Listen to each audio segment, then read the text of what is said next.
Hey everybody, how's it going? Welcome back to the Rideshare Hub. My name is Dylan and thank you so much for coming back to my channel. Again, this is the Rideshare Hub, a place that, you know, we're all talking about making more money as an Uber and a Lyft driver and rideshare drivers. So if you want to make more money, smash the thumbs up button and subscribe so you never miss another video on my channel. So today's video is going to be, I know a lot of new people have been coming to my channel and I wanted to showcase my car, the car that I use for Uber and Lyft, to give you guys an idea just exactly what I do, my strategy. I'm going to show you what I do have and what I don't have, because there's some things that you don't really need to have.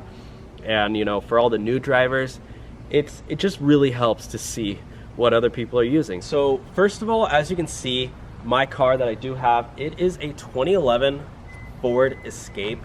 You know, I'm just gonna lock that bad boy up. I'll open it up in a second, but you know, it is a used car, 2011. So as of right now, it's 8 years old.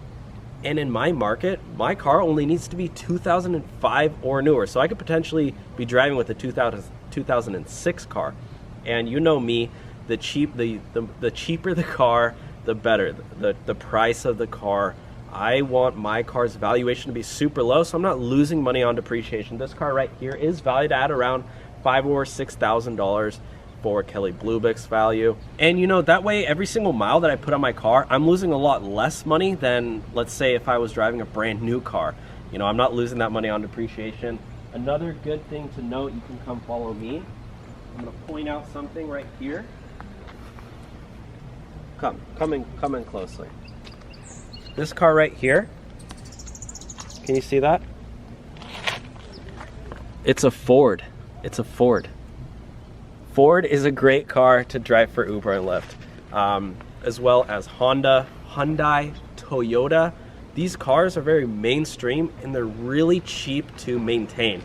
If you're driving a BMW or a Mercedes and you want to, I don't know, something goes wrong in your car, it's going to cost a lot of money to fix. These cars are really cheap, so you know, keep in mind something mainstream and used is probably the best thing for a car. I can show you right here that on my pedometer, 122,000 miles. Can you see that? 122,000. So the car already does have quite a bit of miles on it, but that's okay, because cars these days, I can drive this thing till it hits 200, and you know, it's really no big deal. Cars last forever. If you drive a Toyota, if you know anybody who drives a Toyota, you know, as long as you're fixing that thing, making sure the timing belt doesn't go out, you could drive that thing like 250,000 miles. I know, it's pretty crazy, but one thing I do like about my car specifically, you know, as you can see here, I do have a phone holder, which is an absolute must when you're driving. You want to have it here, or actually even over here is a safer way to do it, so it's not in your way. You know, it's not obstructing your view. You can put it right there. As you can see, I have my stickers in the car there for Uber and Lyft. And this, I'm not going to show it specifically. Whoops, don't worry about that. I do have my placard up there too for the airport, because Los Angeles airport is super strict.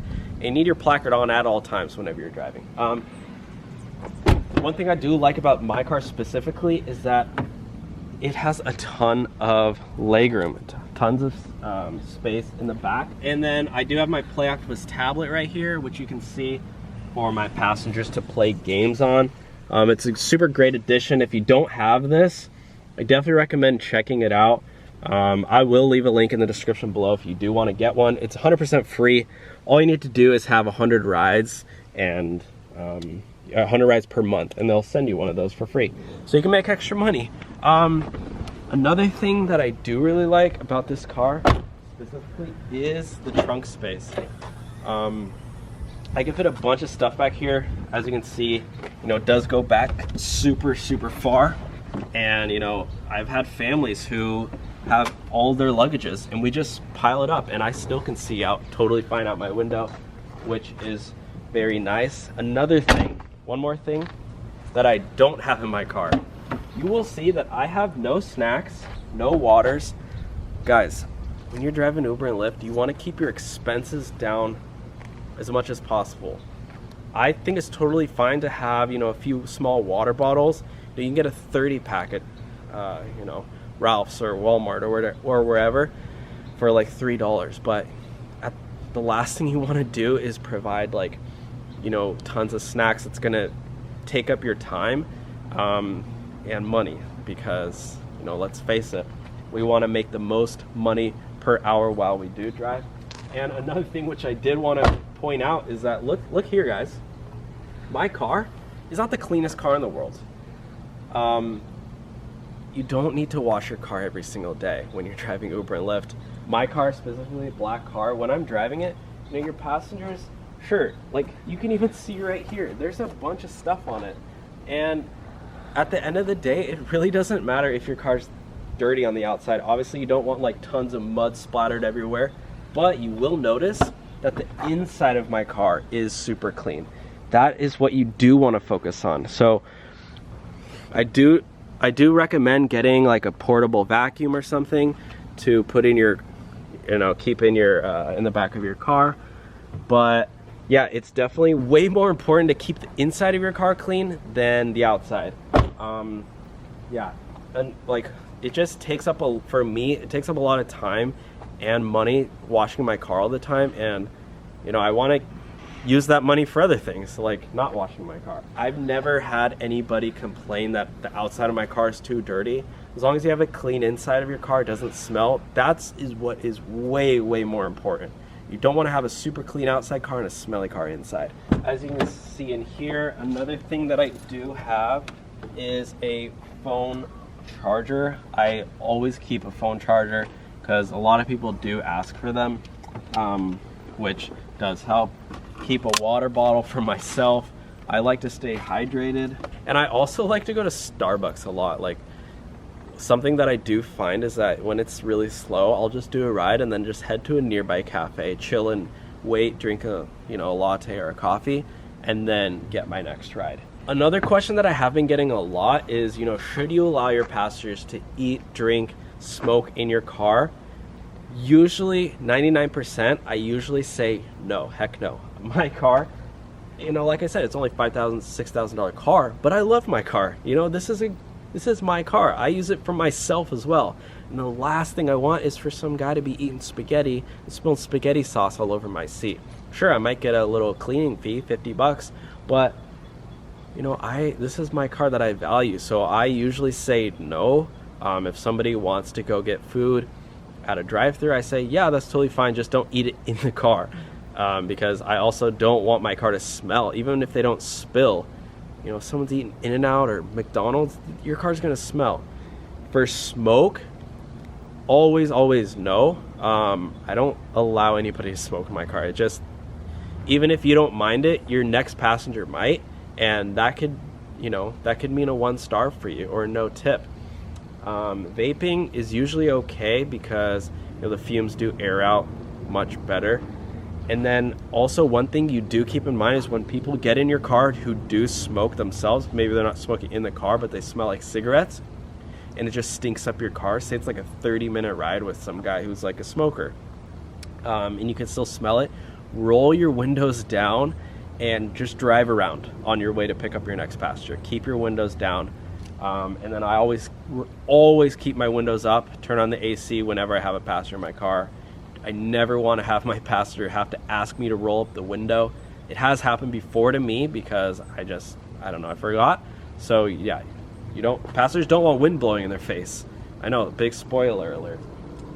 So yeah, I can, as you can see over here, guys, I keep my Uber and Lyft stickers on this side. This is the side that they tell you to put it on the right side of both windows. You know, it's not the perfect car in the world. As you can even see here, this is kind of coming off, but your car doesn't need to be pristine, doesn't need to be perfect. I even have scratches on my car. You know, like there's a scratch right there. There's scratches all over the place. Nothing crazy, you know, no dents or anything. All right, guys, so that is it for my Uber and Lyft car tour. This is the car that I do use for Uber and Lyft. If you have any questions at all, let me know. I am a part-time driver. I've been driving for Uber and Lyft. I think I signed up for Lyft in like 2017, and then shortly after signed up for Uber in 2018. Personally, Uber and Lyft has helped me a lot. I've mentioned before that they helped me pay off my credit card debt. They helped me pay off some of my student loans. And then they also helped me pay for this car. Actually, one of the reasons I did sign up for Lyft is because I got this car on a loan, and I thought, well, what if I could drive for Lyft and then pay for the car with my earnings? And I was like, I'll put on some miles on my car, but in the end, I'll have pretty much a free car. So that's what I did. And now I still drive here and there part-time to make more money. I do a bunch of other things too to make more money. This is just my side hustle, or side income, if you will. But yeah, guys, thank you so much for watching today's video. Leave a thumbs up if you enjoyed it. If you didn't enjoy it, then I'm sorry, but I don't know why. I don't know. Just whatever. I don't know. Comment why you didn't enjoy it. But anyways, guys, if you want to get some merch, I'll leave a link in the description below. You guys are the best followers in the world. If you guys subscribe to me, I really do appreciate it. I really have to go because I drank 4 cups of coffee today, and my blood. I gotta go, guys. I'll talk to you guys later. All right, bye.